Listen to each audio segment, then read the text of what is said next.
Hello everyone, welcome to UPSC 9। So friends, आज का topic है हमारा मुख्यमंत्री एवं मंत्री परिषद।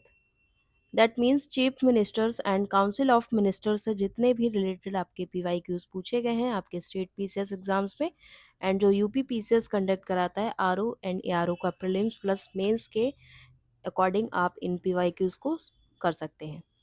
तो फ्रेंड्स, आज का टॉपिक हमारा मुख्यमंत्री एवं मंत्री परिषद से रिलेटेड आपके पीवाईक्यूज हैं उन पर बात करेंगे, और उसके बाद कुछ राज्यों हेतु जो विशिष्ट उपबंध यानी कि special provisions of some states की बात की गई है, तो इनसे रिलेटेड जो भी पीवाईक्यूज होंगे उन सारे पीवाईक्यूज को आज की क्लास में कवर करने वाले हैं। तो बने रहिए वीडियो के एंड तक, और वीडियो अच्छा लगे तो प्लीज़ फ्रेंड्स वीडियो को लाइक एंड चैनल को सब्सक्राइब भी जरूर करें। तो चलिए स्टार्ट करते हैं। क्वेश्चन नंबर 1 देखेंगे। क्वेश्चन नंबर 1 है हमारा, राज्यों में मुख्यमंत्री सहित मंत्री परिषद में मंत्रियों की न्यूनतम संख्या क्या हो सकती है। क्वेश्चन पूछा गया है आपसे कि राज्यों में यानी कि स्टेट्स में मुख्यमंत्री सहित मंत्री परिषद में मंत्रियों की संख्या यहाँ पर न्यूनतम संख्या क्या हो सकती है, यानी कि सबसे कम संख्या क्या हो सकती है। तो जो मंत्री परिषद में मंत्रियों की जो न्यूनतम संख्या है वो हो सकती है 12। राज्यों में मुख्यमंत्री समेत मंत्रियों की अधिकतम संख्या विधानसभा की कुल सदस्य संख्या के 15% से अधिक नहीं होगी। जो विधानसभा है उसकी कुल सदस्य संख्या के क्या होगी, 15% से अधिक नहीं होगी।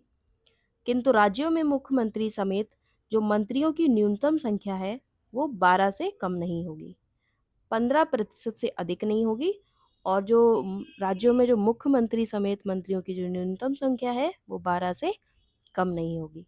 इस प्रावधान को 91वें संविधान संशोधन विधेयक 2003 के द्वारा जोड़ा गया है। इस संविधान संशोधन के तहत केंद्रीय मंत्रिपरिषद के सदस्यों की कुल संख्या लोकसभा की कुल संख्या का 15% निर्धारित किया गया है। तो कितने परसेंट किया गया है, दैट इज 15%। Okay, clear.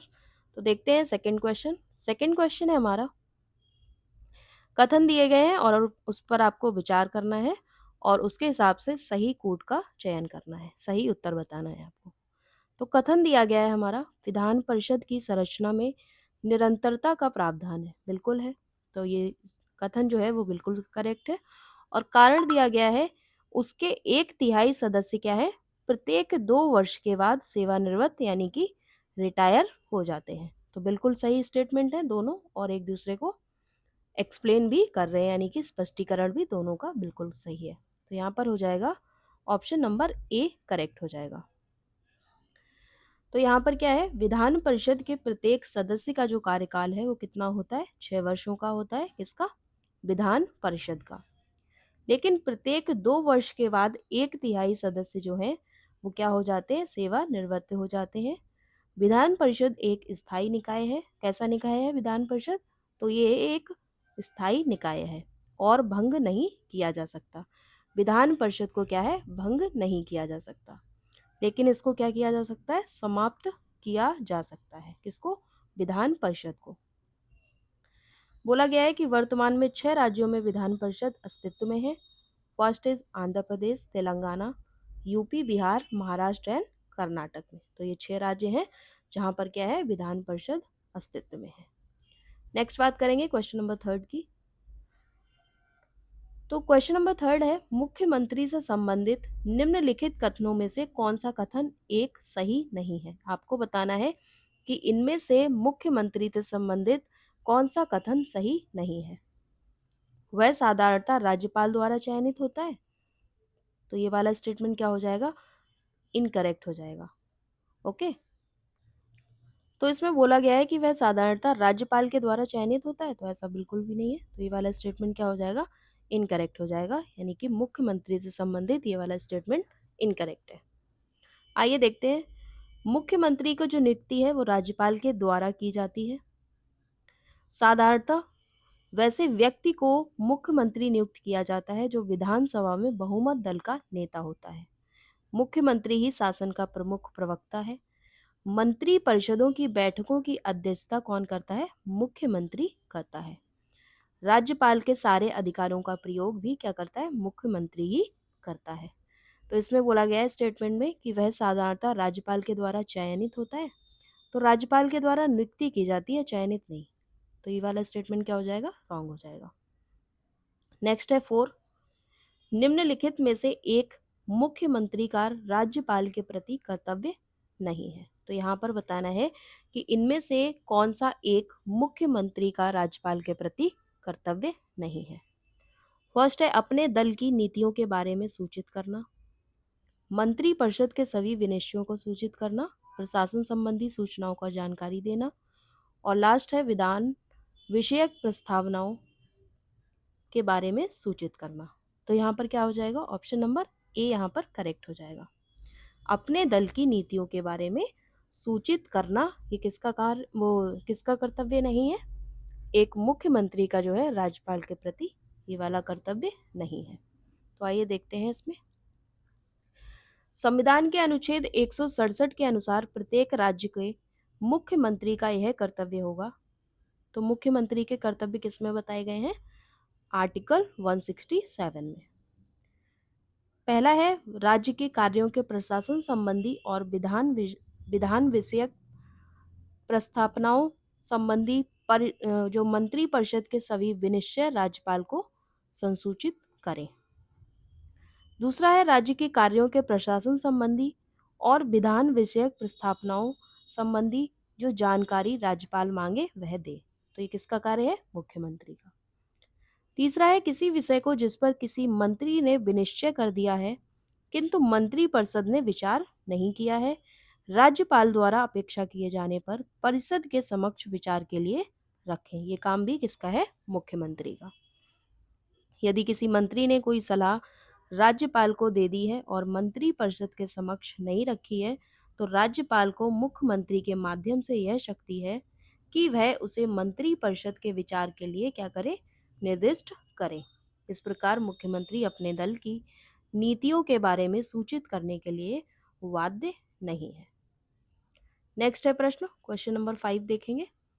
राज्य सरकार के मंत्रियों के वेतन एवं भत्तों का जो निर्धारण किया जाता है तो ये किसके द्वारा किया जाता है, राज्य विधानसभा के द्वारा।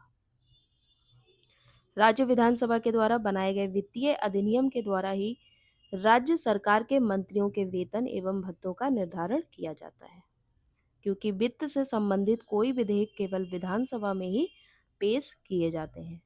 धन विधेयक पर उसे अन्य अधिकार प्राप्त है, किसको, विधानसभा को।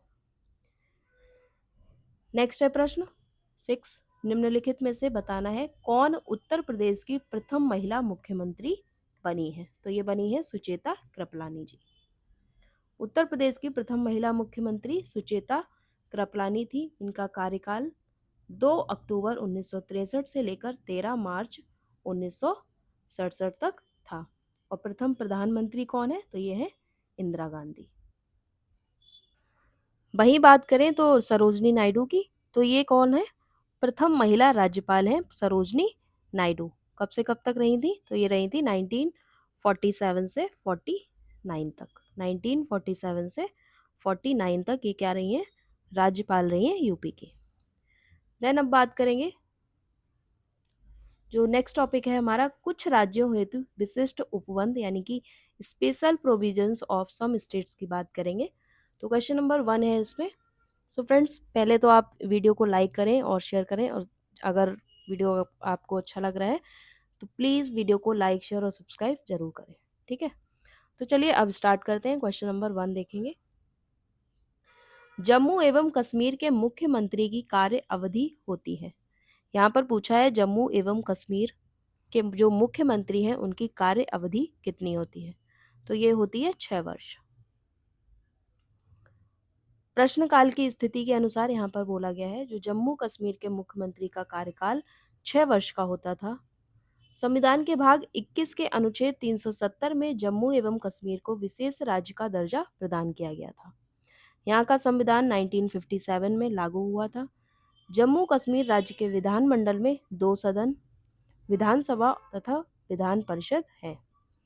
जम्मू कश्मीर विधानसभा में राज्यपाल के द्वारा 2 महिला सदस्यों को मनोनीत किया जाता है। वर्तमान में जम्मू कश्मीर राज्य की अनुच्छेद 370 के तहत प्राप्त विशेष राज्य के दर्जा को क्या कर दिया गया है, समाप्त करके उसे 2 केंद्र शासित प्रदेश जम्मू कश्मीर तथा लद्दाख में विभाजित कर दिया गया है।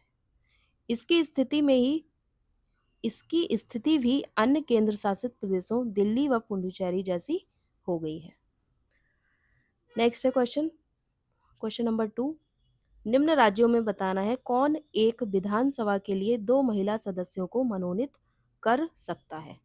तो 2 महिला सदस्यों के लिए कौन कर सकता है, जम्मू और कश्मीर। अभी मैंने डिस्कस किया ही है, तो इसमें हो जाएगा ऑप्शन नंबर सी। नेक्स्ट है प्रश्न, भारतीय संविधान का अनुच्छेद 370 संबंधित है।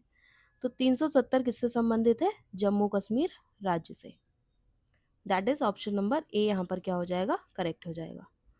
अनुच्छेद 370 जम्मू कश्मीर राज्य से संबंधित है, जिसके द्वारा उसे विशेष राज्य का दर्जा प्राप्त था। वर्तमान में भारत सरकार द्वारा जम्मू कश्मीर के विशेष दर्जे को समाप्त कर दिया गया है। नेक्स्ट है, जम्मू और कश्मीर राज्य के कार्यकारी अध्यक्ष का पदनाम सन 1965 में सदर ए रियासत से राज्यपाल में बदल दिया गया। तो इसमें पूछा है जम्मू और कश्मीर राज्य के जो कार्यकारी अध्यक्ष हैं, अध्यक्ष का जो पदनाम है वो सन 1965 में सदर ए रियासत से राज्यपाल में बदल दिया गया। तो ये किसके तहत, तो ये बदला गया है जम्मू और कश्मीर राज्य के संविधान में जो 6ठा संशोधन हुआ था उसके द्वारा। जम्मू कश्मीर के कार्यपालिका प्रधान को सदर ए रियासत कहा जाता था। किसको, जो कार्यपालिका के प्रधान है उनको क्या कहा जाता था, सदर ए रियासत। और वह राज्य विधानसभा द्वारा निर्वाचित होता था। किसके द्वारा, तो राज्य विधानसभा के द्वारा निर्वाचित होता था। इस भिन्नता या विषमता को जम्मू कश्मीर संविधान संशोधन 6वां संशोधन अधिनियम 1965 के द्वारा 1967 में हटा दिया गया, जिसके परिणाम स्वरूप सदर ए रियासत के स्थान पर राज्यपाल नाम हो गया। और उसकी नियुक्ति कौन करता है, तो इसकी तो नियुक्ति करते हैं राष्ट्रपति। नेक्स्ट है प्रश्न, जम्मू एवं कश्मीर का सदर ए रियासत पदनाम कब बदलकर राज्यपाल कर दिया गया है। तो ये किया गया है 1967 में, 1967 में इसको क्या है, सदर ए रियासत पदनाम बदलकर कर दिया है राज्यपाल। नेक्स्ट है क्वेश्चन, भारत के संविधान के वे अनुच्छेद जो जम्मू कश्मीर राज्य में स्वयंमेव लागू होते हैं वे हैं। तो वो कौन से हैं, अनुच्छेद 1 एवं 370। भारत के संविधान का अनुच्छेद 1 और 370 जम्मू कश्मीर राज्य में स्वयंमेव लागू होते हैं। तो इस तरीके से हमने इन सारे क्वेश्चंस को देखा है। नेक्स्ट प्रश्न देखेंगे, यहाँ पर पूछा गया है इसमें क्वेश्चन नंबर 7। तो क्वेश्चन नंबर 7 है, इसमें कथन और कारण वाला क्वेश्चन है फ्रेंड्स। तो इसको आप पढ़िएगा और बताइए। फिर कथन यहाँ पर दिया गया है, जम्मू व कश्मीर राज्य को एक विशेष स्थिति प्रदान की गई है। बिल्कुल सही है। यह विशेष स्थिति उसे 1947 के भारत स्वतंत्रता अधिनियम के अंतर्गत दी गई है। तो ऐसा कुछ भी नहीं है, ये वाला स्टेटमेंट रॉन्ग हो जाएगा और ए वाला जो स्टेटमेंट है वो करेक्ट हो जाएगा। तो इस प्रकार से यहाँ पर आंसर कौन सा करेक्ट होगा, ऑप्शन नंबर सी। ए सही है परंतु क्या है, आर गलत है। तो आइए देखते हैं क्यों है। 20 अगस्त 1947 को पाकिस्तान समर्थित आज़ाद कश्मीर सेना ने राज्य के अग्रभाग पर आक्रमण किया, जिससे राज्य के शासक महाराजा हरि सिंह द्वारा 26 अक्टूबर 1947 को जवाहरलाल नेहरू व हरि सिंह के द्वारा जम्मू और कश्मीर के भारत में विलय पत्र पर हस्ताक्षर किए गए।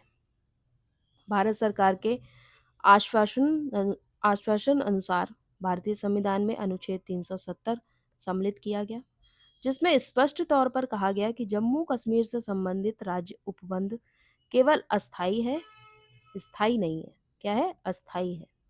यह 17 नवंबर 1952 से संचालित हुआ।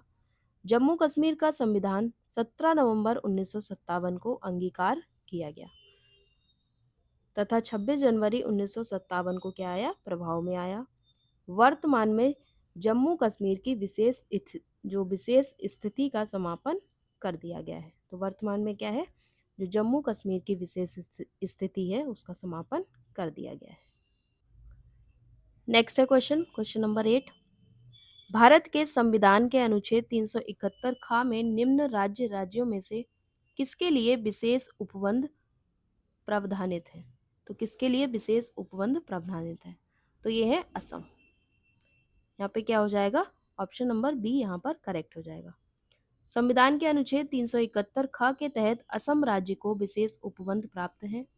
कुछ अन्य राज्यों को भी इस प्रकार के लिए विशेष उपबंध प्राप्त हैं, जो निम्न इस प्रकार से यहाँ पर दिए गए हैं। अनुच्छेद 371 में क्या है? महाराष्ट्र और गुजरात। 371 क में, तो क में क्या हो जाएगा? नागालैंड। ख में हो जाएगा असम। 371 ख में, और क्वेश्चन में भी यही पूछा है कि 371 खा में क्या है, किन राज्यों का उपबंध है? तो इसमें कौन सा है? असम राज्य। 371 गा में कौन है? मणिपुर। गा में कौन है? मणिपुर राज्य। नेक्स्ट है 371 घ में, तो इसमें है आंध्र प्रदेश। फिर उसके बाद ण की बात करेंगे तो ये आंध्र प्रदेश में केंद्रीय विश्वविद्यालय। 371 चा की बात करेंगे तो चा में क्या हो जाएगा? सिक्किम। नेक्स्ट है झ में, तो झ में हो जाएगा मिजोरम, और जा में हो जाएगा अरुणाचल प्रदेश, और झ में हो जाएगा गोवा। तो आपको ये याद रखना है कि किन किन अनुच्छेद में कौन कौन से राज्य हैं। नेक्स्ट है प्रश्न, भारत में कौन एकमात्र राज्य है जहां सामान्य कॉमन सिविल कोड लागू है? तो ऐसा कौन सा राज्य है? ये है गोवा। अनुच्छेद 44 के अनुसार राज्य सारे देश के लिए एक समान दीवानी तथा फौजदारी कानून बनाने का यत्न करेगा। उपर्युक्त तथ्य राष्ट्रपिता महात्मा गांधी के दृष्टिकोण से मिलता जुलता है, किंतु गोवा को छोड़कर सारे भारतवर्ष के राज्यों में एक समान नागरिक संहिता लागू नहीं है। अल्पसंख्यक जातियों के लिए उन्हें सांप्रदायिक रीति रिवाजों के अनुसार कानून का संचालन किया जाता है। सो फ्रेंड्स, नेक्स्ट टॉपिक है हमारा न्यायपालिका, यानी कि जुडिशरी की बात करेंगे, और इसमें हम क्वेश्चंस डिस्कस करेंगे उच्चतम न्यायालय का गठन, शक्तियां और उनके क्षेत्राधिकारों के बारे में बात करेंगे। सुप्रीम कोर्ट के इस्टेब्लिशमेंट, एम्पावरमेंट एंड जुरिडिक्शंस की यहाँ पर बात करेंगे। तो इसमें देखेंगे क्वेश्चन नंबर 1। क्वेश्चन नंबर 1 है हमारा, निम्नलिखित कथनों पर क्या बताएं, क्या बोला है इसमें कि निम्नलिखित कथनों का परीक्षण करें एवं नीचे दिए गए कूट से सही उत्तर चुनना है। यहाँ पर तो यहाँ पर कूट दिए गए हैं और इसमें से आपको बताना है कि कौन सा उत्तर करेक्ट है। उच्च न्यायालय के न्यायाधीश अपने पदों पर 62 वर्ष की आयु तक आसीन रहते हैं। तो स्टेटमेंट बिल्कुल करेक्ट है, 62 ईयर्स तक रह सकते हैं। नेक्स्ट है, जिस राजनीतिक दल को 4 या अधिक राज्यों में मान्यता प्राप्त होती है वह राष्ट्रीय स्तर का दल होता है। बिल्कुल सही है। कोई विधेयक धन विधेयक है या नहीं, इसका निस्तारण अध्यक्ष जो है लोग कौन करते हैं? लोकसभा द्वारा किया जाता है। संज्ञेय अपराध वह अपराध है जिसमें बिना वारंट गिरफ्तारी की जा सकती है। तो इसमें चारों स्टेटमेंट करेक्ट है, 1, 2, 3 एंड 4 चारों स्टेटमेंट क्या हो जाएंगे? करेक्ट हो जाएंगे। उच्च न्यायालयों के न्यायाधीशों की जो नियुक्ति है वो राष्ट्रपति के द्वारा की जाती है। मुख्य न्यायाधीश की नियुक्ति वह उच्चतम न्यायालय के मुख्य न्यायाधीश और राज्य के राज्यपाल के परामर्श से करता है। अन्य न्यायाधीशों की नियुक्ति करते समय वह उक्त व्यक्तियों के अतिरिक्त संबंधित उच्च न्यायालय के मुख्य न्यायाधीश से भी परामर्श कर सकता है। ये न्यायाधीश अपने पदों पर 62 वर्ष तक की आयु तक आसीन रहते हैं। राष्ट्रीय स्तर का दल उसे कहते हैं जिस राजनीतिक दल को 4 या अधिक राज्यों में मान्यता प्राप्त होती है। कोई विधेयक धन विधेयक है या नहीं, इसका निस्तारण लोकसभा अध्यक्ष के द्वारा किया जाता है। किसके द्वारा? लोकसभा के अध्यक्ष के द्वारा। धन विधेयक केवल लोकसभा में ही पुनर्स्थापित किया जा सकता है, राज्यसभा में नहीं। जो धन विधेयक है वो सिर्फ लोकसभा में पुनः स्थापित किया जा सकता है, राज्यसभा में नहीं। तो इस प्रकार से क्वेश्चन नंबर 1 हो गया है। सेकंड की बात करेंगे। सेकंड क्वेश्चन है, कार्यकारी न्यायाधीशों की नियुक्ति की जाती है। जो कार्यकारी न्यायाधीश होते हैं उनकी नियुक्ति किसके द्वारा की जाती है? तो इसकी जो इनकी नियुक्ति है वो उच्च न्यायालय के द्वारा यानी कि हाई कोर्ट के द्वारा की जाती है। भारतीय संविधान के अनुच्छेद 223 कार्यकारी मुख्य न्यायाधीश एवं अनुच्छेद 224 में अपर और कार्यकारी न्यायाधीशों की नियुक्ति का वर्णन किया गया है। राष्ट्रपति किसी उच्च न्यायालय के न्यायाधीश को उस उच्च न्यायालय का कार्यकारी मुख्य न्यायाधीश नियुक्त कर सकता है जब उच्च न्यायालय के मुख्य न्यायाधीश का पद रिक्त हो गया हो या या क्या है या हाई कोर्ट का जो मुख्य न्यायाधीश है अस्थायी रूप से अनुपस्थित हो, और बोला है या मुख्य न्यायाधीश अपने कार्य के निर्वहन में अक्षम हो। तो इस प्रकार से यहाँ पे क्या है, जो कार्यकारी न्यायाधीशों की नियुक्ति उच्च न्यायालय यानी कि हाई कोर्ट के द्वारा की जाती है। बात करेंगे अपर और कार्यकारी न्यायाधीश की। अपर और कार्यकारी न्यायाधीश की, तो राष्ट्रपति निम्न परिस्थितियों में योग्य व्यक्तियों को उच्च न्यायालय के अतिरिक्त न्यायाधीश के रूप में अस्थायी रूप से नियुक्त कर सकता है, जिसकी अवधि कितनी होती है, 2 वर्ष से अधिक नहीं होगी। कितनी, 2 वर्ष से अधिक नहीं होगी। जब अस्थायी रूप से उच्च न्यायालय का कामकाज बढ़ गया हो या उच्च न्यायालय में बकाया कार्य अधिक हो या जब उच्च न्यायालय का न्यायाधीश अनुपस्थित या अन्य कारणों से अपने कार्यों का निष्पादन करने में असमर्थ हो, तो कार्यकारी जो न्यायाधीश है वो 62 वर्ष के उम्र के बाद पद पर नहीं रह सकता है। यानी कि 62 ईयर्स के बाद जो कार्यकारी न्यायाधीश है वो अपने पद पर नहीं रह सकता है। नेक्स्ट है क्वेश्चन थर्ड, कथन और कारण वाला यहाँ पर क्वेश्चन दिया गया है। तो कथन इसमें दिया गया है, केंद्रीय कानूनों का संवैधानिक वैधता के संबंध में भारत के सर्वोच्च न्यायालय की अन्य अधिकारिता है। बिल्कुल है, केंद्रीय कानूनों पर। नेक्स्ट है इसमें कारण दिया गया है, सर्वोच्च न्यायालय भारतीय संविधान का संरक्षक है। तो बिल्कुल सही स्टेटमेंट है और एक दूसरे को यहाँ पर क्या है, एक्सप्लेन भी कर रहे हैं। केंद्रीय कानूनों का संवैधानिक वैधता के संबंध में भारत के सर्वोच्च न्यायालय की अन्य अधिकारिता है तथा सर्वोच्च न्यायालय भारतीय संविधान का संरक्षक है। इसीलिए क्या है, कथन और कारण दोनों सही हैं और एक दूसरे को एक्सप्लेन भी कर रहे हैं। सो फ्रेंड्स, वीडियो को लाइक, शेयर और सब्सक्राइब करते रहिए। नेक्स्ट देखेंगे क्वेश्चन 4। जब भारत की न्यायिक पद्धति में लोकहितवाद यानी कि PIL लाया गया तब भारत के मुख्य न्यायमूर्ति कौन थे। तो यहाँ पर पूछा है कि जब भारत की जो न्यायिक पद्धति में लोकहितवाद लाया गया तब भारत के मुख्य न्यायमूर्ति कौन थे। तो यहाँ पर आंसर नहीं दिया है, दैट मीन्स कि यहाँ पर चारों ऑप्शंस क्या होंगे, गलत होंगे। तो आइए देखते हैं एक्सप्लेनेशन में।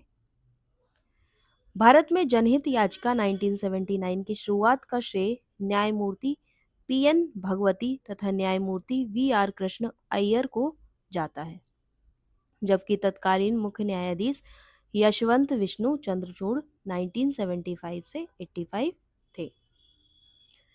नेक्स्ट है प्रश्न 5, भारत में न्यायिक सक्रियता संबंधित है।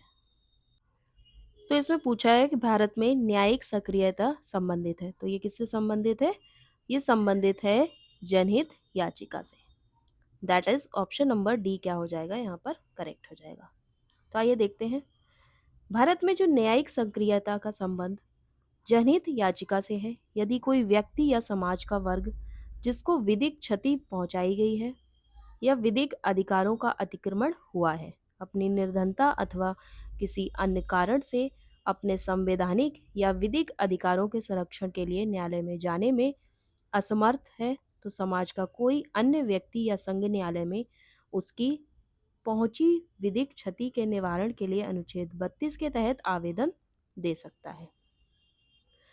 भारत में इसकी शुरुआत का श्रेय न्यायमूर्ति PN भगवती तथा न्यायमूर्ति कृष्ण अय्यर साहब को जाता है। तो इसका श्रेय किसको जाता है, जो न्यायमूर्ति PN भगवती हैं और न्यायमूर्ति कृष्ण अय्यर साहब को जाता है। नेक्स्ट है प्रश्न, क्वेश्चन नंबर 6 देखेंगे। क्वेश्चन नंबर 6 है यहाँ पर, भारत में न्यायिक पुनरावलोकन की शक्ति का प्रयोग किसके द्वारा किया जाता है। पूछा है कि जो भारत में न्यायिक पुनरावलोकन है उसकी शक्ति का प्रयोग किसके द्वारा किया जाता है। तो इसका किया जाता है सर्वोच्च न्यायालय तथा उच्च न्यायालय के द्वारा, दैट मीन्स सुप्रीम कोर्ट या हाई कोर्ट के द्वारा किया जाता है। संविधान के अनुच्छेद 137 के तहत सर्वोच्च न्यायालय को अपने निर्णयों या आदेशों के पुनरावलोकन का जो अधिकार है, बिल्कुल है इनको। उच्चतम न्यायालय को उच्चतम न्यायालय का यह अधिकार संसद के द्वारा बनाई गई विधि या अनुच्छेद 145 के तहत बनाए गए नियमों के अधीन है। इसी प्रकार उच्च न्यायालय को भी न्यायिक पुनरावलोकन की शक्ति प्राप्त है। भारत में न्यायिक पुनरावलोकन की अवधारणा को यूएसएस से लिया गया है। न्यायिक पुनरावलोकन का तात्पर्य न्यायालय की उस शक्ति से है जिस शक्ति के बल पर वह विधायिका द्वारा बने कानूनों, कार्यपालिका के द्वारा जारी किए गए आदेशों तथा प्रशासन के द्वारा किए गए कार्यों की जांच करती है कि संविधान के वह मूल ढांचे के अनुरूप है या नहीं है। मूल ढांचे के प्रतिकूल होने पर न्यायालय उसे क्या कर देता है? अवैध घोषित कर देता है। नेक्स्ट है प्रश्न, न्यायिक पुनरावलोकन में न्यायालय को निम्नलिखित अधिकार है। तो यहाँ पे पूछा है जो न्यायिक पुनरावलोकन है उसमें न्यायालय के कौन कौन से अधिकार हैं।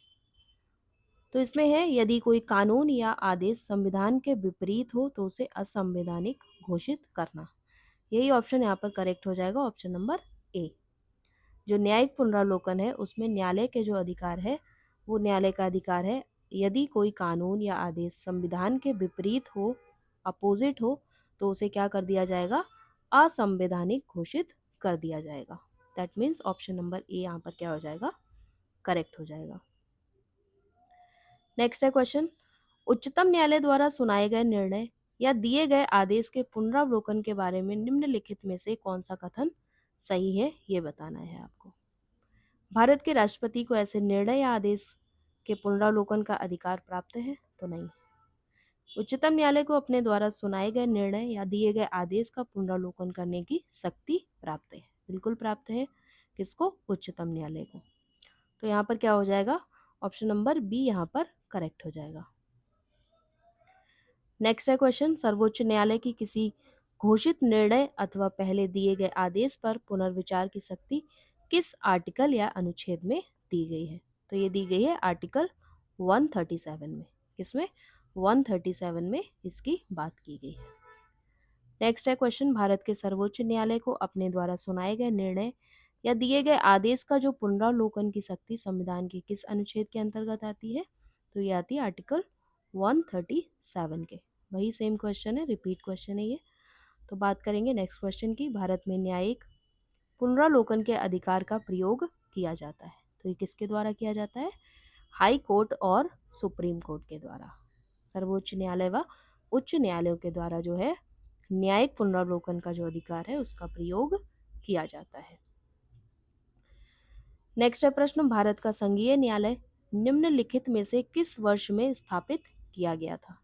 तो ये किस वर्ष में स्थापित किया गया था? 1937 में। भारत सरकार अधिनियम 1937 के अंतर्गत भारत में संघीय न्यायालय की स्थापना दिल्ली में 1 अक्टूबर 1937 को हुई थी, जिसमें एक मुख्य न्यायाधीश व अन्य 6 न्यायाधीश अधिकतम हो सकते थे, जिसकी नियुक्ति सम्राट द्वारा की जाती थी। इसे प्रारंभिक अपीलीय एवं परामर्शदात्री क्षेत्राधिकार प्राप्त था। इसके प्रमुख जो प्रथम मुख्य न्यायाधीश थे वो कौन थे? सर मॉरिस गेयर थे। कौन थे? जो प्रथम मुख्य न्यायाधीश थे वो थे सर मॉरिस गेयर। नेक्स्ट बात करेंगे क्वेश्चन नंबर 13 की, मंत्रिमंडल के फरवरी 2008 में लिए गए एक निर्णय के अनुसार सरकार उच्चतम न्यायालय में जजों की संख्या में वृद्धि करेगी। इस निर्णय के अंतर्गत भारत के मुख्य न्यायाधीश को छोड़कर उच्चतम न्यायालय में जजों की संख्या तब कितनी होगी? तो ये कितनी होगी? 30। संविधान के अनुच्छेद 124(1) के तहत भारत के सर्वोच्च न्यायालय में न्यायाधीशों की संख्या में वृद्धि की शक्ति संसद में निहित है। तो किसमें है? आर्टिकल 124(1) में, जिसे वर्तमान संशोधन अधिनियम 2019 के द्वारा न्यायाधीशों की संख्या बढ़ाकर कितनी कर दी गई है? 33 कर दी गई है। अर्थात मुख्य न्यायाधीश सहित अब सर्वोच्च न्यायालय में कुल न्यायाधीशों की संख्या कितनी है? 34 कर दी गई है। कितनी? 34। नेक्स्ट है क्वेश्चन, भारत के सर्वोच्च न्यायालय में एक प्रधान न्यायाधीश के अतिरिक्त होते हैं। तो एक प्रधान न्यायाधीश के अतिरिक्त कितने होते हैं? 33। 33 अन्य न्यायाधीश। That is option number B यहाँ पर क्या हो जाएगा, करेक्ट हो जाएगा। नेक्स्ट है प्रश्न, भारत के सर्वोच्च न्यायालय के कार्यवाहक मुख्य न्यायाधीश की नियुक्ति कौन करता है? तो इनकी नियुक्ति करते हैं राष्ट्रपति। That is option number c यहाँ पर क्या हो जाएगा, करेक्ट हो जाएगा। जो कार्यवाहक मुख्य न्यायाधीश हैं इनकी नियुक्ति राष्ट्रपति के द्वारा की जाती है। अनुच्छेद 126 के तहत जब भारत के मुख्य न्यायाधीश का पद रिक्त हो या जब मुख्य न्यायमूर्ति अनुपस्थित के कारण या अन्यथा अपने पद के कर्तव्यों का पालन करने में असमर्थ हैं, तब उच्चतम न्यायालय के अन्य न्यायाधीशों में से ऐसा एक न्यायाधीश जिसे राष्ट्रपति इस प्रयोजन के लिए नियुक्त करे उस पद के कर्तव्य का पालन करेगा। नेक्स्ट है क्वेश्चन नंबर 16, भारत के जो कार्यवाहक मुख्य न्यायाधीश की नियुक्ति कौन करता है? तो यहाँ पर बोला है कि कौन करता है, तो ये करते हैं भारत के राष्ट्रपति। जो कार्यवाहक मुख्य न्यायाधीश है उनकी नियुक्ति भारत के राष्ट्रपति के द्वारा की जाती है। नेक्स्ट है 17, पूछा गया है कि निम्न में से कौन सर्वोच्च न्यायालय के तदर्थ यानी कि एडॉक न्यायाधीशों की नियुक्ति करता है? तो इसमें कौन करता है? इसमें करते हैं राष्ट्रपति की सहमति से भारत का मुख्य न्यायाधीश। That is option number D यहाँ पर क्या हो जाएगा, करेक्ट हो जाएगा। आर्टिकल 127 के तहत न्यायालय की कार्यवाही के लिए जब न्यायालय में न्यायाधीशों की गढ़पूर्ति प्राप्त न हो, तब भारत का जो मुख्य न्यायमूर्ति राष्ट्रपति की पूर्व सहमति से तदर्व न्यायाधीशों की नियुक्ति करता है। जो मुख्य न्यायाधीश है भारत का वो क्या है, राष्ट्रपति की पूर्व सहमति से जो एडॉक जजेस की नियुक्ति करता है। नेक्स्ट है क्वेश्चन, संविधान के किस अनुच्छेद के अंतर्गत सर्वोच्च न्यायालय में एडॉक यानी कि तदर्थ न्यायाधीशों की नियुक्ति की व्यवस्था की गई है? तो ये की गई है आर्टिकल 127 में। आर्टिकल 127 में एडॉक जजेस की नियुक्ति के बारे में बताया गया है। नेक्स्ट है प्रश्न 19, मैं भारत के संविधान के प्रति सच्चा विश्वास और सच्ची निष्ठा रखूंगा, भारत की संप्रभुता और अखंडता को बनाए रखूंगा, अपने पद कर्तव्यों का निर्वहन करूंगा, संविधान और कानूनों की रक्षा करूंगा, यह शपथ ली जाती है। तो यह शपथ किसके द्वारा ली जाती है? ये ली जाती है भारत के मुख्य न्यायाधीश के द्वारा।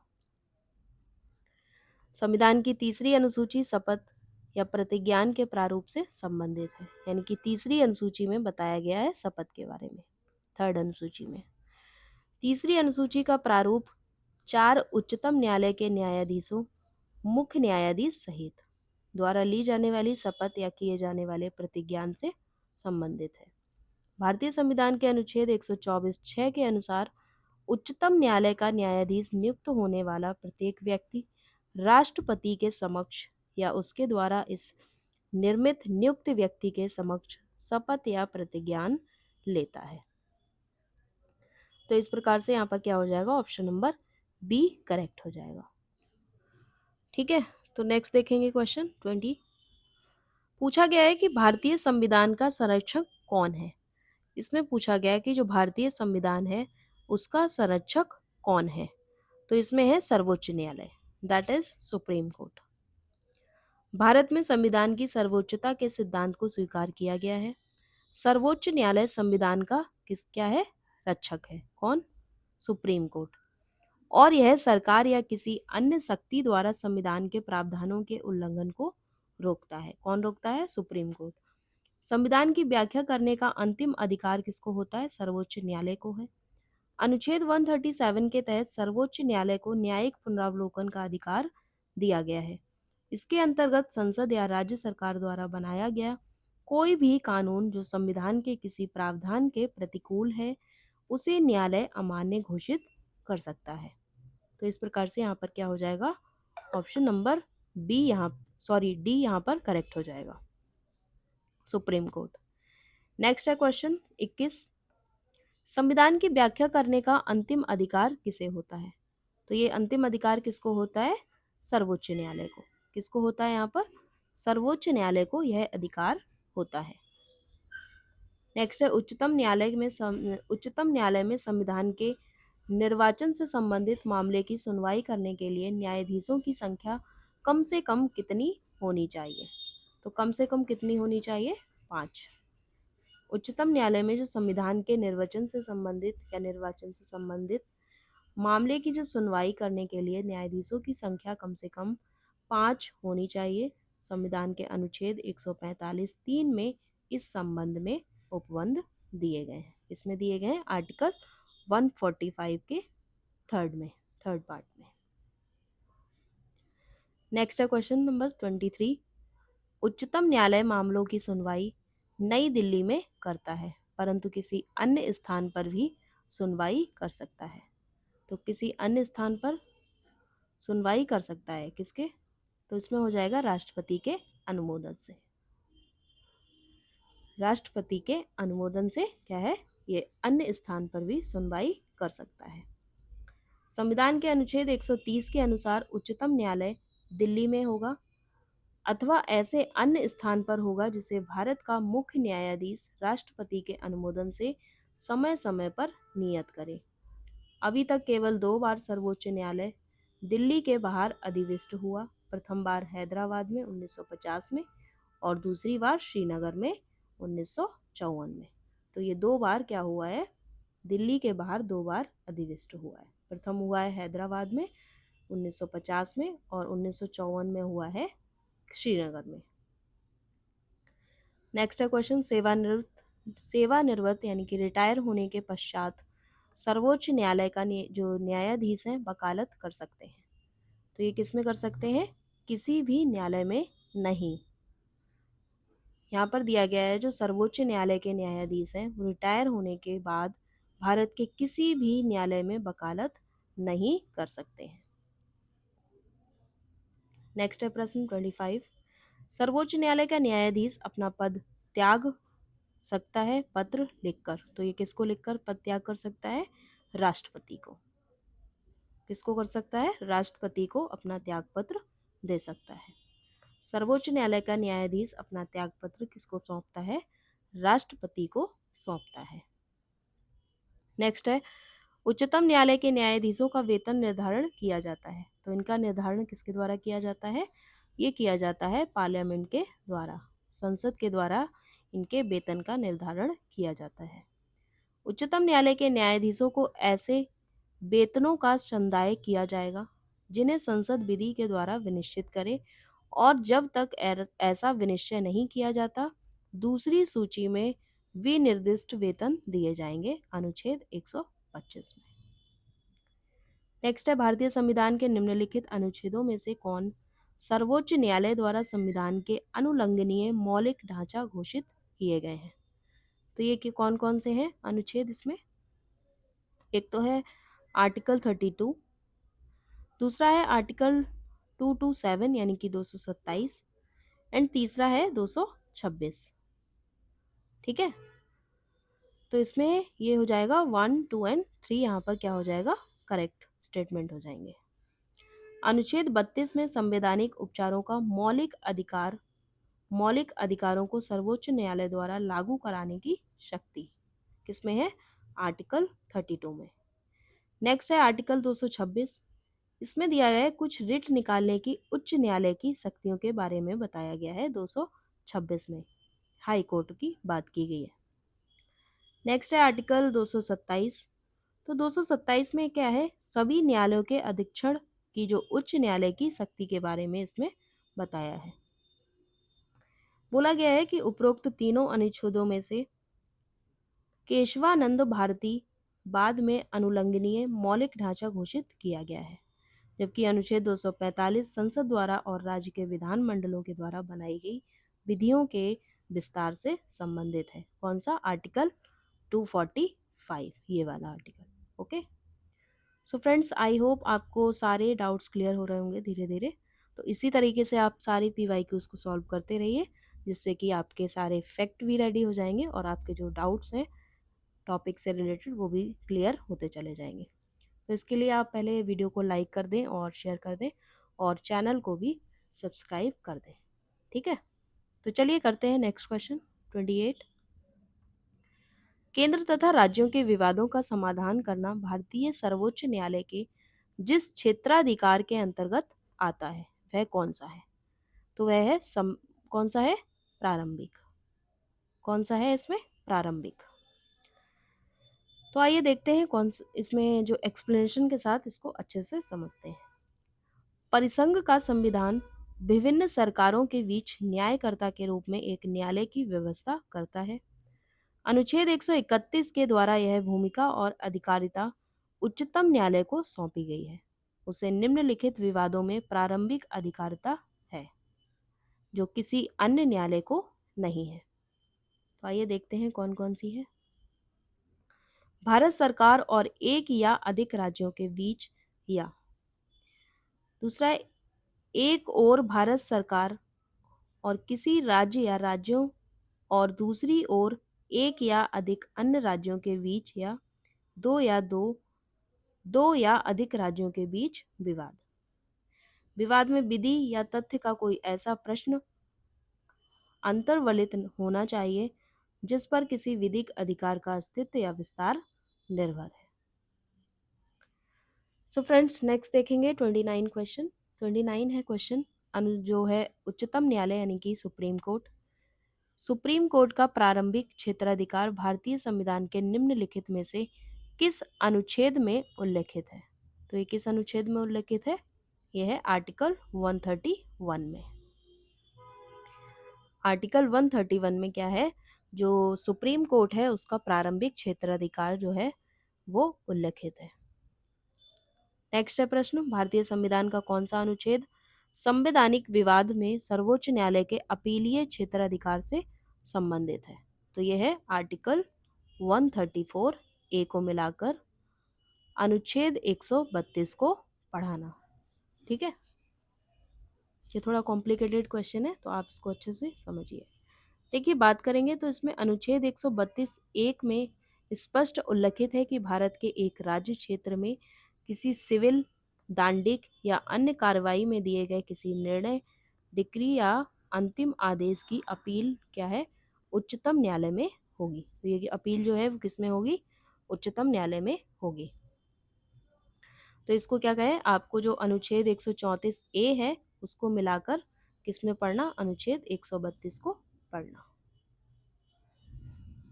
नेक्स्ट है, भारत के सर्वोच्च न्यायालय की शक्तियों के विषय में निम्नलिखित में बताना है कि कौन सा कथन सही नहीं है। तो इसमें बताना है कि कौन सा कथन सही नहीं है। पहला है, इसके पास जनता के मूल अधिकारों की रक्षा के लिए आदेश जारी करने की अनन्य शक्ति है। तो ये वाला स्टेटमेंट बिल्कुल क्या है हो जाएगा? जो सर्वोच्च न्यायालय की शक्तियों के विषय के बारे में करेक्ट नहीं होगा, यानी कि ये वाला स्टेटमेंट क्या हो जाएगा? रॉन्ग हो जाएगा। ये वाला कथन सही नहीं है। दूसरा देखेंगे, यह अंतर शासकीय विवादों में मूल एवं अन्य क्षेत्राधिकार रखता है। बिल्कुल सही है। यह भारत के राष्ट्रपति द्वारा कानून के प्रश्न या किसी तथ्य को निर्देशित किए जाने पर सलाहकारी अधिकारिता रखता है। बिल्कुल सही है। इसके पास अपने ही निर्णय या आदेश पर पुनर्विचार करने की शक्ति है। तो ये वाला स्टेटमेंट भी करेक्ट हो जाएगा। यहाँ पर जो करेक्ट नहीं है वो है ऑप्शन नंबर ए। सर्वोच्च न्यायालय के पास जनता के मूल अधिकारों की रक्षा करने के लिए अनुच्छेद 32 के तहत आदेश जारी करने की प्रदत्त शक्ति अन्य नहीं है। इस तरह की शक्ति अनुच्छेद 226 के तहत उच्च न्यायालय को भी प्राप्त है। तो चलिए देखते हैं नेक्स्ट क्वेश्चन। नेक्स्ट क्वेश्चन है हमारा, भारत के सर्वोच्च न्यायालय का परामर्शदात्री अधिकार से प्रयुक्त होता है कि वह? इसमें से पूछा है कि जो भारत के सर्वोच्च न्यायालय का परामर्शदात्री है वो किस अधिकार से प्रयुक्त होता है? तो यह है सार्वजनिक महत्व के कानूनी या तथ्यात्मक मामलों में राष्ट्रपति को परामर्श दे सकता है, जो परामर्शदात्री होता है। तो यहाँ पर ऑप्शन नंबर ए करेक्ट हो जाएगा। आर्टिकल 143 के तहत जो सर्वोच्च न्यायालय से सलाह मांग सकता है। कौन? राष्ट्रपति। लेकिन यह उस सलाह पर बाध्यकारी नहीं है। नेक्स्ट देखेंगे क्वेश्चन, निम्नलिखित में से बताना है कि कौन सा एक विषय सर्वोच्च न्यायालय एवं उच्च न्यायालय दोनों के अधिकार क्षेत्र में आता है। इसमें बोला है कि कौन सा ऐसा विषय है जो सुप्रीम कोर्ट और हाई कोर्ट दोनों के अधिकार क्षेत्र में आता है। तो आपको बताना है कि इनमें से कौन सा एक विषय है। तो ये विषय है मूल अधिकारों का संरक्षण। ठीक है, यहाँ पर क्या हो जाएगा, मूल अधिकारों का संरक्षण है, यानी कि ऑप्शन नंबर सी यहाँ पर क्या हो जाएगा, करेक्ट हो जाएगा। नेक्स्ट प्रश्न है, भारतीय संविधान का कौन सा अनुच्छेद यानी कि कौन सा आर्टिकल, इसमें पूछा है कि जो भारतीय संविधान का कौन सा आर्टिकल सर्वोच्च न्यायालय को परामर्शी क्षेत्राधिकार प्रदान करता है। तो ये करता है आर्टिकल 143, हमने अभी पढ़ाई था इससे पहले क्वेश्चंस में, तो वही है सेम। नेक्स्ट है 35, यहाँ पर विचार करना है और बताना है कि इनमें से कौन सा कथन सही है। पहला है सर्वोच्च न्यायालय केवल मूल क्षेत्राधिकार रखता है, तो ऐसा नहीं है बिल्कुल भी। यह केवल मूल एवं अपीलीय क्षेत्राधिकार रखता है, तो बिल्कुल नहीं है ऐसा। यह केवल परामर्श संबंधी तथा अपीलीय क्षेत्राधिकार रखता है, तो ऐसा भी नहीं है बिल्कुल भी। जो फोर्थ ऑप्शन है यह मूल, अपीलीय और परामर्श संबंधी क्षेत्राधिकार रखता है, यानी कि ये क्या क्या रखता है, मूल, अपीलीय और परामर्श संबंधी क्षेत्राधिकार भी रखता है। यहाँ पे ऑप्शन नंबर डी क्या हो जाएगा, करेक्ट हो जाएगा। अनुच्छेद 131 उच्चतम न्यायालय को आरंभिक अधिकारता प्रदत्त करता है। अनुच्छेद 132 से 34 के अनुसार सर्वोच्च न्यायालय देश का सर्वोच्च अपीलीय न्यायालय है। संविधान ने हमारे उच्चतम न्यायालय को राष्ट्रपति द्वारा उसे निर्दिष्ट किसी तथ्य या विधि के प्रश्न पर सलाह के रूप में राय देने की शक्ति दी है, अनुच्छेद 143 में। अतः स्पष्ट है कि मूल अधिकारों को प्रवर्त कराने के लिए रिट निकालने की अधिकारता के अतिरिक्त उच्चतम न्यायालय की अधिकारता 3 प्रकार की है। पहली है प्रारंभिक, दूसरी है अपीलीय और तीसरी है सलाहकारी। तो इस प्रकार से इसमें क्या हो जाएगा, ऑप्शन नंबर डी यहाँ पर करेक्ट हो जाएगा। नेक्स्ट है 36, भारत के सर्वोच्च न्यायालय ने संविधान के आधारभूत ढांचे के सिद्धांत को स्पष्ट किया है। तो ये किया है केशवानंद भारतीवाद 1973 में। और देखिए आप, ये एक क्वेश्चंस कितने एग्जाम्स में पूछा गया है, 1 2 3 4 5 6 7 8, यानी कि 7 to 8 एग्जाम्स में एक ही क्वेश्चंस को रिपीट किया गया है। देखते हैं इसकी व्याख्या। न्यायिक व्याख्या जो है भारत में संविधान की मूल संरचना की स्रोत है। किसका है, जो न्यायिक व्याख्या भारत में संविधान की मूल संरचना का स्रोत है। वही बात करेंगे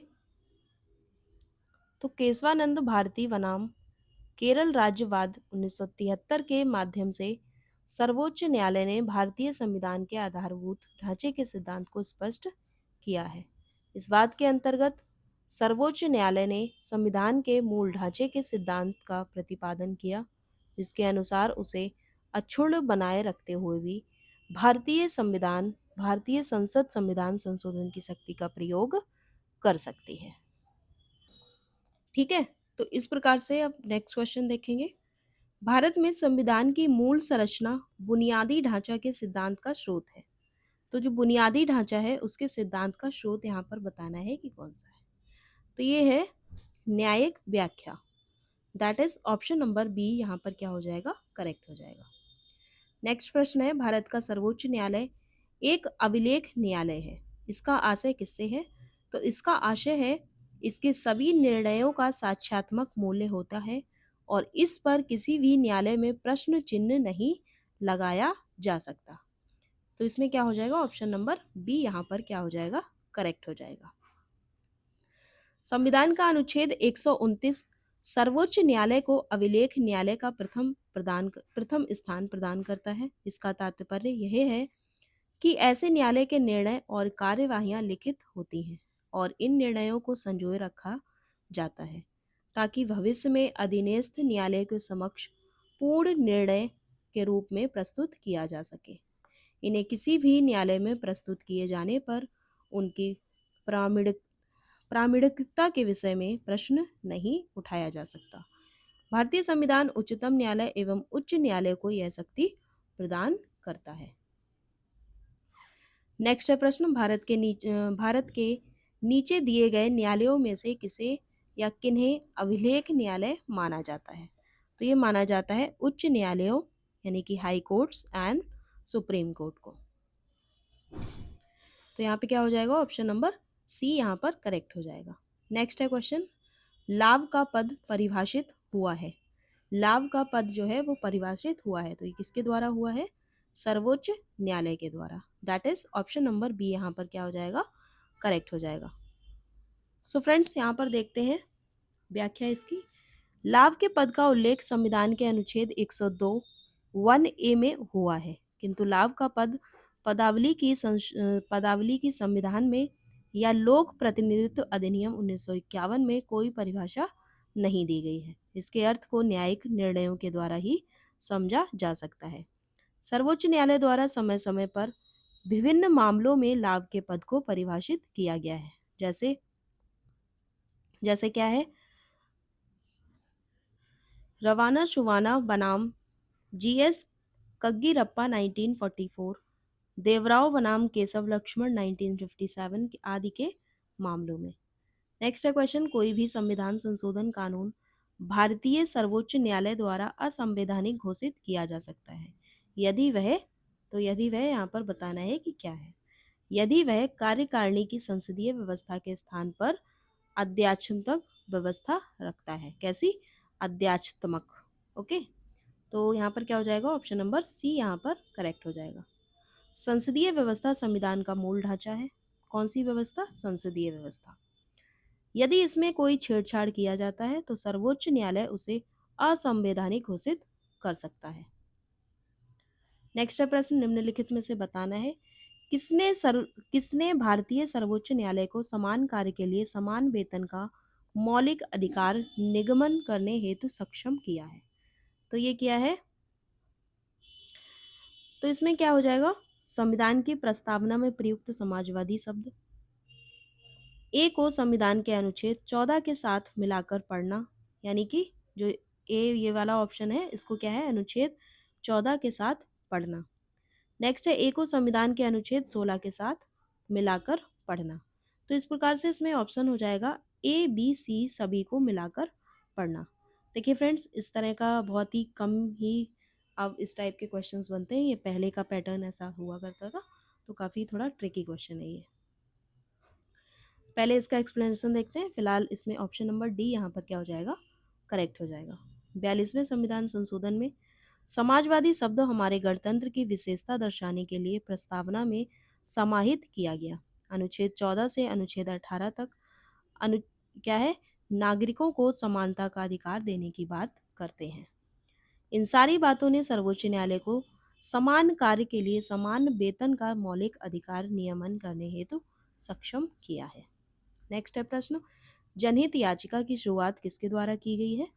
तो जनहित याचिका की शुरुआत जो है वो न्यायिक पहल के द्वारा की गई है। जनहित याचिका की शुरुआत जो है किसके द्वारा? न्यायिक पहल के द्वारा की गई है। नेक्स्ट है प्रश्न, प्रत्यक्ष बंदीकरण अधिनियम के अंतर्गत एक व्यक्ति बिना मुकदमा चलाए बंदी बनाया जा सकता है।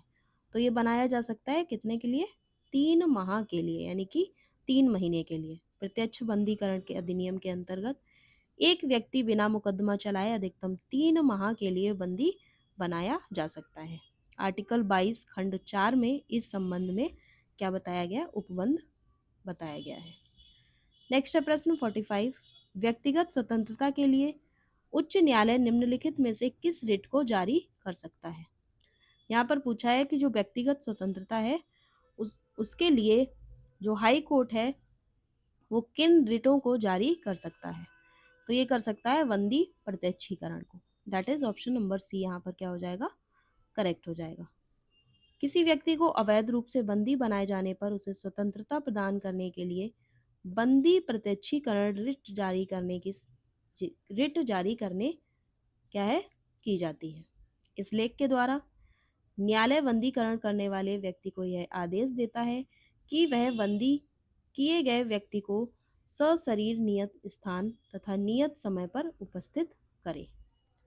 न्यायालय उस विवाद को सुनेगा यदि उसका क्या है? बंदीकरण अवैध पाया गया हो तो वह शीघ्र आदेश जारी करेगा। कौन? न्यायालय। नेक्स्ट है 46, निम्न में से कौन एक रिट न्यायालय में कार्यवाही लंबित होने की दशा में लागू की जा सकती है? इनमें से पूछा गया है, इनमें से कौन सी एक रिट है जो न्यायालय में कार्यवाही लंबित होने की दशा में लागू की जाती है? तो यह है उत्प्रेषण। That is option number B यहाँ पर करेक्ट हो जाएगा। उत्प्रेषण का शाब्दिक अर्थ प्रमाणित होना या सूचना देना है। इसे उच्चतम या उच्च न्यायालय द्वारा अधीनस्थ न्यायालयों में कार्यवाही लंबित होने की दशा में लागू की जाती है। नेक्स्ट है प्रश्न, एक उच्च अधिकार प्राप्त न्यायालय द्वारा उत्प्रेषण रिट जारी की जाती है। इसमें पूछा गया है कि एक उच्च अधिकार प्राप्त न्यायालय, इसके द्वारा उत्प्रेषण जो रिट है वो जारी की जाती है।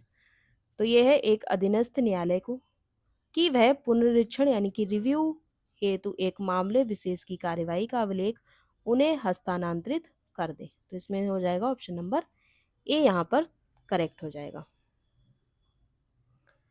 नेक्स्ट है क्वेश्चन, एक ऐसी याचिका जो न्यायपालिका द्वारा जारी की जाती है तथा जिसमें कार्यपालिका से कहा जाता है कि वह वह कार्य करे जो उसे प्रदत्त शक्तियों के अंतर्गत करना चाहिए था, उस रिट को कहा जाता है। तो उस रिट को क्या कहा जाता है? इसको कहा जाता है मैंडेमस। क्या कहा जाता है? Mandamus. That is option number B यहाँ पर क्या हो जाएगा? करेक्ट हो जाएगा। परमादेश, जिसको इंग्लिश में बोलते हैं मैंडेमस, रिट किसी सार्वजनिक अथवा अर्ध सार्वजनिक संस्था के लिए जारी किया जाता है। ये आदेश केवल सार्वजनिक पद पर कार्य करने वाले अधिकारियों के विरुद्ध ही नहीं बल्कि न्यायिक अधिकारियों के विरुद्ध भी उनके दायित्व में निर्वहन हेतु जारी किया जा सकता है। क्या है? परमादेश। नेक्स्ट है क्वेश्चन, जब सर्वोच्च न्यायालय किसी व्यक्ति अथवा संस्था को उसके दायित्व के निर्वहन हेतु लेख जारी करता है तो उसे क्या कहते हैं? क्वेश्चन पूछा है आपसे कि जो सर्वोच्च न्यायालय है वो किसी व्यक्ति अथवा संस्था को उसके दायित्व के निर्वहन हेतु जो लेख है वो जारी करता है, उसको क्या बोलते हैं? तो उसको बोलते हैं परमादेश। ठीक है, ऑप्शन नंबर बी यहाँ पर क्या हो जाएगा? करेक्ट हो जाएगा। नेक्स्ट है, निम्न में से किस रिट के अधीन किसी व्यक्ति को ऐसे काम को करने से रोका जा सकता है जिसके लिए वह विधि के अनुसार सक्षम नहीं है? तो इसमें हो जाएगा अधिकार प्रक्षा। That is option number B यहाँ पर क्या हो जाएगा? करेक्ट हो जाएगा। अधिकार प्रक्षा रिट के द्वारा न्यायालय किसी व्यक्ति से जो किसी सार्वजनिक पद या विशेष पर कार्य कर रहा है पूछ सकता है कि वह किस अधिकार से उस सार्वजनिक पद पर कार्य कर रहा है। यदि उसके उस सार्वजनिक पद पर कार्य करने का औचित्य सिद्ध ना हो सके तो उस पद पर कार्य करने से रोका जा सकता है। इसमें यह आवश्यक है कि वह पद सार्वजनिक हो या तथा विधि या संविधान द्वारा मान्य हो। इसके अतिरिक्त वह पद वास्तविक रूप से मौलिक हो, ना कि किसी के प्रसाद पयंत्र। नेक्स्ट है 51 क्वेश्चन, किन रिटों में नैसर्गिक न्याय की ओर ध्यान नहीं किया जाता है? तो इसमें पूछा है कौन सी रिट है जिसमें नैसर्गिक न्याय की ओर ध्यान नहीं किया जाता था? तो यह है परमादेश। परमादेश रिट के तहत नैसर्गिक न्याय की ओर ध्यान नहीं दिया जाता है। परमादेश उस समय जारी किया जाता है जब कोई पदाधिकारी अपने सार्वजनिक कर्तव्य का निर्वाह नहीं करता है। नेक्स्ट है प्रश्न, किसी मामले में कानूनी कार्रवाई रोकने के लिए उच्च न्यायालय द्वारा न्यायालय को निम्न में से कौन सा लेख जारी किया जाता है? तो इसमें है प्रतिषेध। दैट इज ऑप्शन नंबर यहाँ पर क्या हो जाएगा? बी करेक्ट हो जाएगा। किसी मामले में कानूनी कार्रवाई को रोकने के लिए उच्च न्यायालय द्वारा प्रतिषेध रिट जारी किया जाता है। नेक्स्ट है प्रश्न, उच्चतम न्यायालय द्वारा आज तक दूसरी सबसे बड़ी खंडपीठ किस केस में बनी है? तो दूसरी सबसे बड़ी जो खंडपीठ है वो बनी है गोलकनाथ केस में। किस में बनी है? That is option number A, Golaknath case में। उच्चतम न्यायालय द्वारा आज तक सबसे बड़ी जो संविधान पीठ जो है केशवानंद भारती बनाम केरल राज्य कुल न्यायाधीश की संख्या 13 थी, इसमें की रही है। दूसरी सबसे बड़ी संविधान की पीठ गोलकनाथ बनाम पंजाब राज्य कुल न्यायाधीशों की संख्या इसमें कितनी थी? 11 थी। ठीक है, तो इस प्रकार से इसमें क्या हो जाएगा, दूसरी यहाँ पर पूछा है तो दूसरी के अकॉर्डिंग हो जाएगा गोलकनाथ, और पहली जो थी वो थी किसमें? केशवानंद भारती बनाम में। नेक्स्ट है प्रश्न 54, किस कानून के अंतर्गत यह विहित है कि भारत के उच्चतम न्यायालय की संपूर्ण कार्रवाई अंग्रेजी भाषा में होगी? तो ये पूछा है कि इसमें किस कानून के अंतर्गत यह दिया गया है कि भारत के उच्चतम न्यायालय की जो संपूर्ण कार्यवाही है वो किस में होगी? अंग्रेजी भाषा में होगी। तो ये दिया गया है भारतीय संविधान की धारा 348 के द्वारा। ओके, तो यहाँ पे हो जाएगा ऑप्शन नंबर डी करेक्ट हो जाएगा। भारतीय संविधान की धारा 348 एक क में यह उपबंध है कि जब तक संसद विधि द्वारा अन्यथा उपबंध ना करे तब तक उच्चतम न्यायालय और प्रत्येक उच्च न्यायालय में सभी कार्यवाहियां किसमें होंगी? अंग्रेजी भाषा में होंगी। नेक्स्ट है क्वेश्चन 55, भारत के उच्चतम न्यायालय के न्यायाधीशों की संख्या में वृद्धि किस प्रकार की जाती है? तो इसमें की जाती है संसदीय अधिनियम के द्वारा। अनुच्छेद 124 के अनुसार संसद को उच्चतम न्यायालय की स्थापना, गठन, अधिकारिता और शक्तियों का विनियमन करने के लिए विधि बनाने की शक्ति है। ऐसे विधान के अधीन न्यायाधीशों की संख्या भी सीमित है। नेक्स्ट है 56, संविधान की व्याख्या से संबंधित सभी विवाद सर्वोच्च न्यायालय के पास लाए जा सकते हैं। इसके, तो किसके? इसके प्रारंभिक क्षेत्राधिकार के अंतर्गत। ठीक है, जो संविधान की व्याख्या से संबंधित सभी विवाद सर्वोच्च न्यायालय के पास अनुच्छेद 131 के अंतर्निहित प्रारंभिक क्षेत्राधिकार के अंतर्गत लाए जा सकते हैं। किसमें? आर्टिकल 131 के अंतर्निहित। नेक्स्ट है 57, जनहित याचिका का अर्थ है। यहाँ पर पूछा है जो जनहित याचिका है उसका अर्थ क्या है? तो उसका अर्थ यहाँ पर पूछा गया है। तो पहला है सामाजिक हित याचिका, बिल्कुल सही है। दूसरा है नागरिक अधिकार और स्वतंत्रता की रक्षा, तो ये भी सही है, जनहित याचिका का अर्थ ये भी हो सकता है। नेक्स्ट है अभिजात्य समूह को प्रतिनिधित्व देती है, तो ऐसा नहीं है बिल्कुल भी, अभिजात्य समूह को क्या है? प्रतिनिधित्व देती है, तो ऐसा बिल्कुल ही रॉन्ग हो जाएगा स्टेटमेंट। नेक्स्ट है न्यायिक प्रक्रिया में जनता का विश्वास, तो ये वाला बिल्कुल करेक्ट या पॉजिटिव स्टेटमेंट है। तो इस प्रकार से यहाँ पर हो जाएंगे 1, 2 एंड 4 यहाँ पर करेक्ट हो जाएगा। That means option number c यहाँ पर करेक्ट हो जाएगा। जनहित याचिका भारतीय कानून में सार्वजनिक हित की रक्षा के लिए मुकदमे का प्रावधान है। अन्य सामान्य जो अदालती याचिकाओं से अलग है। इसमें आवश्यक नहीं है कि पीड़ित स्वयं अदालत जाए। यदि किसी भी नागरिक या स्वयं न्यायालय द्वारा पीड़ितों के पक्ष में दायर किया जा सकता है। सो फ्रेंड्स, वीडियो अगर अच्छा लग रहा है तो प्लीज़ वीडियो को लाइक, शेयर और चैनल को सब्सक्राइब भी ज़रूर कर देना एक बार। तो चलिए अब देखते हैं नेक्स्ट क्वेश्चन। आई थिंक 5 से 6 क्वेश्चन और भी रह गए होंगे इस टॉपिक से, देन हम इस क्लास को एंड करेंगे। तो 58 क्वेश्चन है हमारा, भारत में न्यायिक पुनरीक्षण का क्षेत्र सीमित है। तो यहाँ पर क्या हो जाएगा, जो भारत में जो न्यायिक पुनरीक्षण है उसका क्षेत्र सीमित है, बिल्कुल सही है। कारण यहाँ पर दिया गया है भारतीय संविधान उधार से भरा थैला है। तो ये दोनों कथन और कारण यहाँ पर सही है, बट एक दूसरे को एक्सप्लेन नहीं कर रहे हैं, क्योंकि ये वाला एक बिल्कुल ही अलग स्टेटमेंट है और ये वाला एक अलग स्टेटमेंट है। दोनों अलग अलग स्टेटमेंट है बट सही है, लेकिन यहाँ पर बात है कि ये एक दूसरे को एक्सप्लेन नहीं कर रहे हैं। तो इस प्रकार से इसमें हो जाएगा ऑप्शन नंबर बी। ए और आर दोनों सही हैं और आर ए की सही व्याख्या नहीं है। भारत में न्यायपालिका को,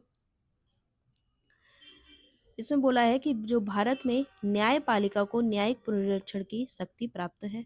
इसके अनुसार न्यायालयों को यह अधिकार प्राप्त है कि यदि विधानमंडल द्वारा पारित की गई विधियां अथवा कार्यपालिका के द्वारा दिए गए आदेश संविधान के प्रतिकूल हैं तो वे उन्हें निरस्त घोषित कर सकते हैं।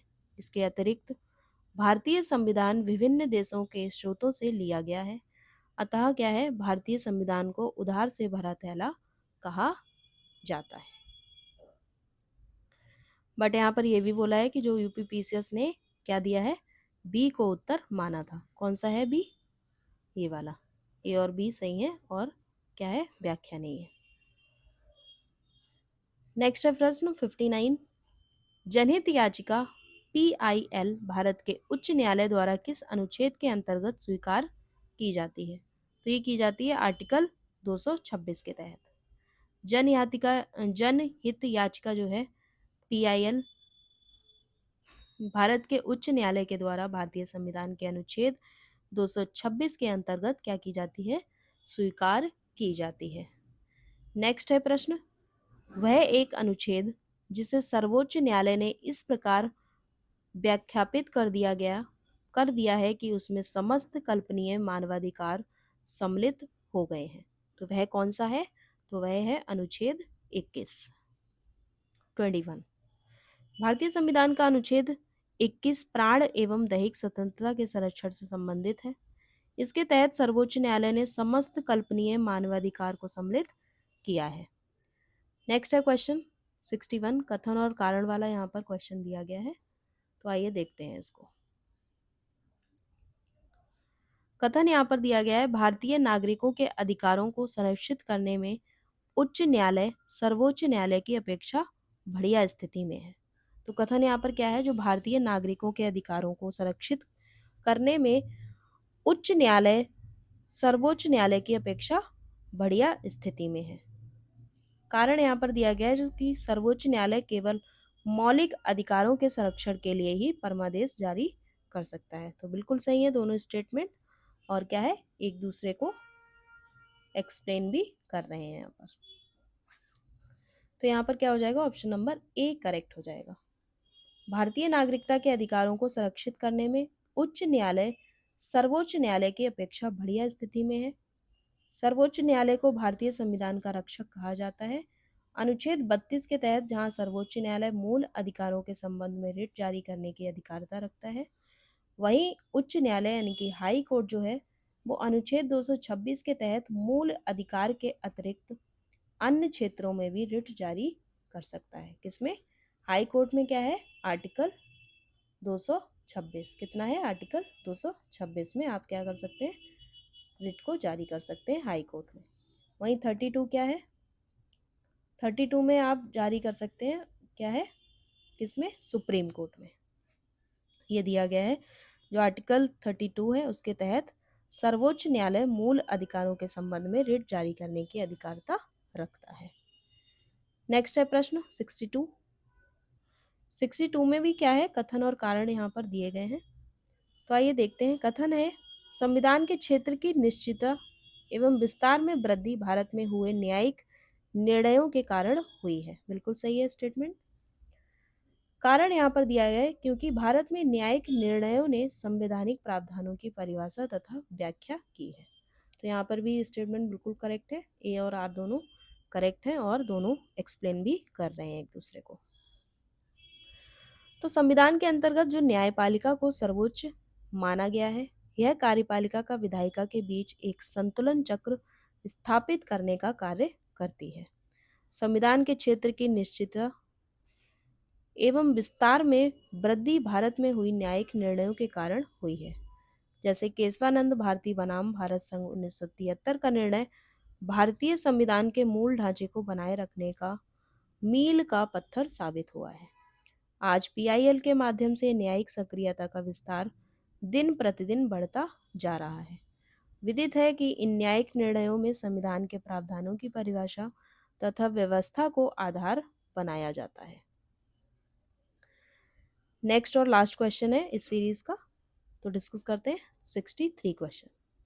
निम्नलिखित में से बताना है कि कौन सा अनुच्छेद यह प्रावधान करता है कि सर्वोच्च न्यायालय द्वारा घोषित कानून भारत के राज्य क्षेत्र के भीतर सभी न्यायालयों के लिए बाध्यकारी होगा। तो ये होगा आर्टिकल 141। संविधान के अनुच्छेद 141 के अंतर्गत उच्चतम न्यायालय का निर्णय पूरे भारत में सभी अदालतों के लिए बाध्यकारी है। अनुच्छेद 140 उच्चतम न्यायालय की अनुसंगिक क्या है, शक्तियां हैं, अर्थात संसद विधि द्वारा उच्चतम न्यायालय को किसी अनुपूरक शक्ति प्रदान करने के लिए उपबंध कर सकेगी। अनुच्छेद 142 सर्वोच्च न्यायालय का वह साधन है जिसके माध्यम से वह ऐसी महत्वपूर्ण नीतियों में परिवर्तन कर सकता है जो जनता को प्रभावित करती है। अनुच्छेद 143 राष्ट्रपति की उच्चतम न्यायालय से परामर्श करने की शक्ति है। तो अनुच्छेद 143 में क्या है? राष्ट्रपति की उच्चतम न्यायालय से परामर्श करने की शक्ति। सो फ्रेंड्स, यहाँ पर सारे पीवाईक्यूज को डिस्कस कर लिया गया है। नेक्स्ट क्लास में हम देखेंगे उच्च न्यायालय का गठन, शक्तियाँ एवं क्षेत्राधिकार जो है इससे रिलेटेड जितने भी पीवाईक्यूज होंगे उन पर बात करेंगे। तो चलिए मिलते हैं नेक्स्ट क्लास में। तब तक के लिए इस क्लास को आप मल्टीपल टाइम्स रिवीजन कीजिए और भी इससे रिलेटेड जो पॉलिटी की पीवाईक्यूज क्लासेस हैं उनको करवा दिया गया है, उनको आप मल्टीपल टाइम्स रिवाइज करेंगे तो आपके सारे फैक्ट्स भी क्लियर होंगे और आपके कॉन्सेप्ट भी क्लियर होंगे। तो चलिए फ्रेंड्स मिलते हैं नेक्स्ट क्लास में। तब तक के लिए पढ़ते रहिए and good luck for your